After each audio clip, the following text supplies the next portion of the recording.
Bonjour à tous et à toutes. Alors aujourd'hui, on va aussi parler de la joie, Bezrat Hashem, du bonheur. Alors regardez, je vous donne 3 conseils Bezrat Hashem pour être joyeux. Le premier, et on va bien sûr essayer de détailler rapidement chacun de ces 3 conseils. Premièrement, c'est de savoir ce que j'ai aujourd'hui entre les mains. Deuxièmement, ça n'existe pas de souffrir pour rien. Et troisièmement, c'est que quand Hachem, en général, il envoie un malheur, une épreuve à quelqu'un, c'est pour après lui réserver un cadeau magnifique du ciel. Donc ça, c'est les 3 conseils qu'on va essayer, Bezrat Hashem, de développer rapidement.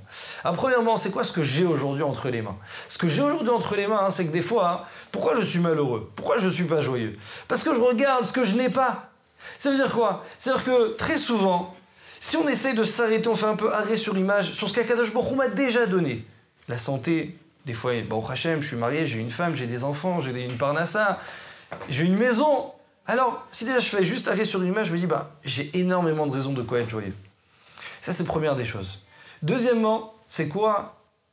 Lorsque je suis éprouvé, je suis dans le malheur. De savoir que quand Hachem, il envoie un malheur à quelqu'un, il faut savoir que ça n'existe pas de souffrir pour rien. J'ai entendu une fois du Rav Sitruk, il racontait sur son frère qui était un grand professeur, je crois, dans un hôpital. Il a dit la chose qui le dérangeait le plus et qui lui faisait le plus de mal, c'est quand les gens venaient le voir et lui disaient « Je ne comprends pas pourquoi je souffre ». Alors, ça c'est valable pour quelqu'un qui n'est pas croyant. Mais quelqu'un qui a confiance qu'Hachem, tout ce qu'il fait, c'est pour notre bien.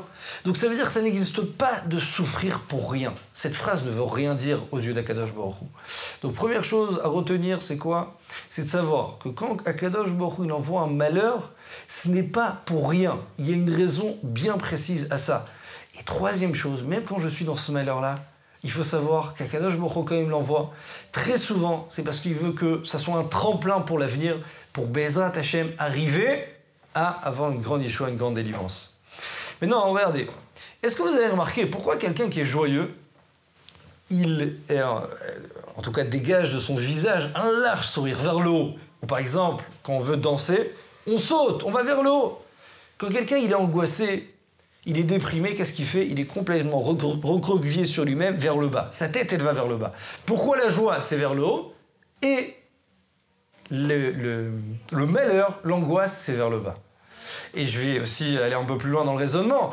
Pourquoi, lorsqu'on raconte une blague, généralement, on sourit, on rigole? Pourquoi l'effet qui se passe après une blague, c'est de rigoler, c'est de sourire? Écoutez cette petite anecdote, il y avait une fois un vendeur de chapeaux au marché. Il vendait ses chapeaux, il était fatigué, il voulait s'endormir tranquille. Il se réveille, et il voit que sur la table, il lui manque la moitié des chapeaux. Il comprend pas, il dit « Ils sont où mes chapeaux? Ils sont où mes chapeaux ?» Il regarde, il lève la tête vers le ciel, qu'est-ce qu'il voit? Il voit au-dessus de lui, il avait un arbre, des singes qui sont en train de jouer avec ses chapeaux. Il dit « Oh purée, comment je vais faire pour récupérer ces chapeaux ?» Alors là, il lui vient une idée en tête. Il dit, tu sais quoi, les singes, je sais qu'ils ont l'habitude d'imiter. Il prend un chapeau, il le met sur sa tête, il commence à faire comme ça. Il voit le singe, il fait aussi comme ça. Et il fait 2 fois, 3 fois. À la fin, il prend son chapeau et tac, il le jette par terre. Tous les singes jettent le chapeau par terre. Il vient, il se rue sur les chapeaux, il les récupère, il les met sur sa table. Il est content, il arrive chez lui le soir, il dit « Chérie, j'ai une histoire de fois de raconter, il y avait des singes, tata, j'ai fait comme ça, ils ont tout jeté par terre, j'ai récupéré mes chapeaux. » Et cette histoire, elle est passée de père en fils.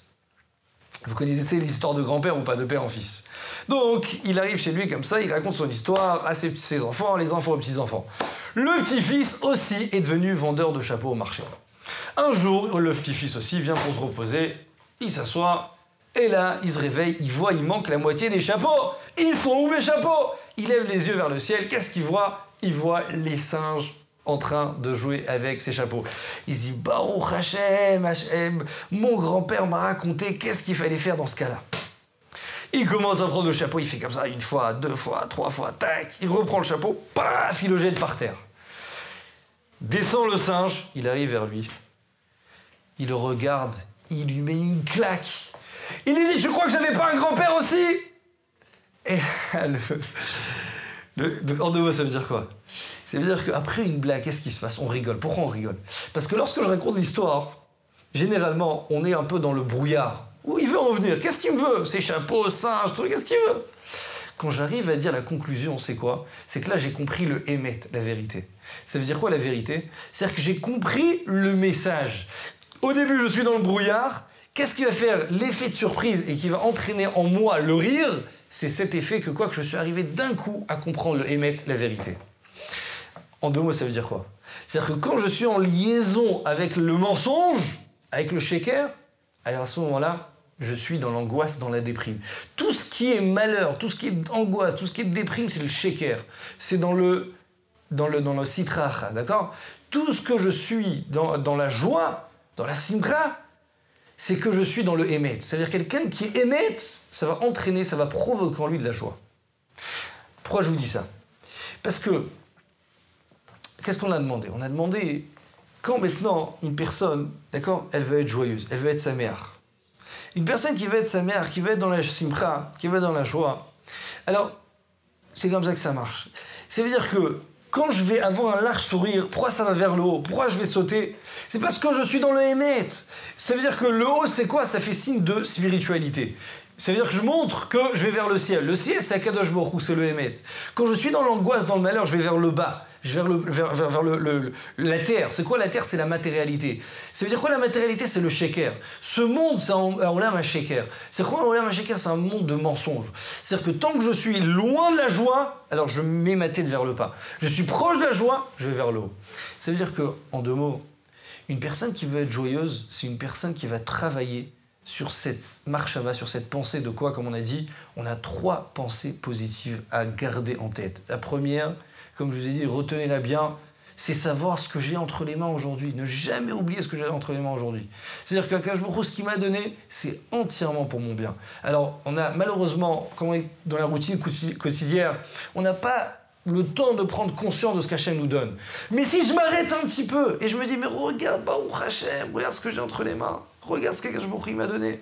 Alors là, il faut savoir que c'est ce qui va me permettre d'être joyeux. Deuxièmement, même quand j'ai un petit malheur, ce petit malheur, il faut savoir, ça n'existe pas de souffrir pour rien. Il y a une raison pour cette souffrance. Et dernière chose, comme je vous ai dit, c'est en général un tremplin pour avoir une Yeshua. Je vous termine avec une histoire magnifique, en rapide.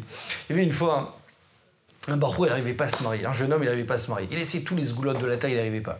On lui avait proposé une dernière sgoula, c'était quoi? De dire Shir HaShirim pendant 40 jours, tous les soirs, à Chatzot, donc à minuit, en chantant. Et comme ça, tous les soirs, il se levait dans sa yeshiva, il prenait son Shir HaShirim, donc le cantique des cantiques, il commençait à le dire pour arriver à sa délivrance, trouver son âme sœur. Après 40 jours, qu'est-ce qui se passe? Rien. Bon, en général, qu'est-ce qu'on aurait fait? On aurait abandonné. Il dit non, il n'y a jamais une fois sans la deuxième. Il commence à refaire un cycle de Shir HaShirim 40 jours, une deuxième fois. Arrive encore 40 jours, vous imaginez les efforts tous les soirs, toujours rien. Il se dit, bon, attends, c'est pas possible. Il se dit, bon, il n'y a jamais 2 sans 3. Il recommence un 3e cycle de 40 jours. Arrive le 40e jour, qu'est-ce qui se passe? Un coup de téléphone, on a une fille à te proposer. Bien sûr, ça s'enchaîne, il la rencontre, et tout de suite, tout va bien, ça marche. Il arrive le jour des fiançailles. Le jour des fiançailles, son beau-père se lève et dit « Je dois remercier Hachem du fond du cœur. » Pourquoi? J'avais 3 filles à marier. Et nous, chez nous, on ne marie jamais la cadette avant la petite. La grande, on n'arrivait pas à la marier, donc la petite, celle qui vient de se fiancer maintenant, malheureusement, elle était coincée. Mais en une courte période de temps, j'ai réussi à fiancer ses 2 premières sœurs, et donc, Baruch Hachem, on a pu fiancer la 3e. Le Ratan, il vient voir son beau-père, il dit « Donnez-moi les dates exactes à chaque fois que vous avez fiancé ou marié les premières. » Et regardez cette chose impressionnante, à chaque fois qu'il avait fiancé les premières filles, ça tombait exactement le jour où il avait terminé les cycles des 40 jours. Ça veut dire que quoi?